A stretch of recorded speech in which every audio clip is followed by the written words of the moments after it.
কিরে কই যাচ্ছিস? আরে দোষ, ভালো আছিস তুই? হ্যাঁ, এটা তোর কি অবস্থা? আর ভালো না দোষ। মনে আছে পিকনিকের কথা? না দোষ, আমার তো পিকনিকে যাওয়াটা হবে না রে। আমার তোকে বাড়ি একটা গরু আছে, যাই দেখ ওইটা নিয়ে 4-5 দিন অনায়াসে চলে যাবে। কি হয়েছে, তুই এরকম হাঁপাচ্ছিস কেন? আমি তো হাঁপাচ্ছি, ওদিকে তোর আব্বা লাফাচ্ছে আর গরুটা দাপাচ্ছে। কেন তোর আব্বা তোরা তাড়াতাড়ি ডাক্তার নিয়ে যাতি কইতে, তাড়াতাড়ি যা। এতগুলো ঠা দিয়া গরুটা কিনলাম? ডাক্তার সাহেব তাড়াতাড়ি চলে। বাবা আমার পায়ে দিস, তাড়াতাড়ি যাবো কেমনে?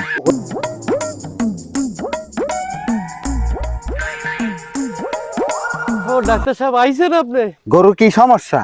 আরে বাবা এই মুখতে খায়, এই সেটে বের হয়ে যায়। ও আপনার গরুরে তো একটা ইনজেকশন দিতে হবে। और अभी तो रुको, क्लाइमैक्स अभी बाकी है। কাকা গরু যেন লড়ে না, ধরেন ভালো করে জুত করে ধরেন। प्रभु हे हरि राम कृष्ण जगन्नाथ प्रेमानंद, ये क्या हुआ? এ বাজান, এ তুই কি ডাক্তার আনছো? দি অন্ধ, গরুর পাছায় না দিয়ে দেশে আমার পাছায়।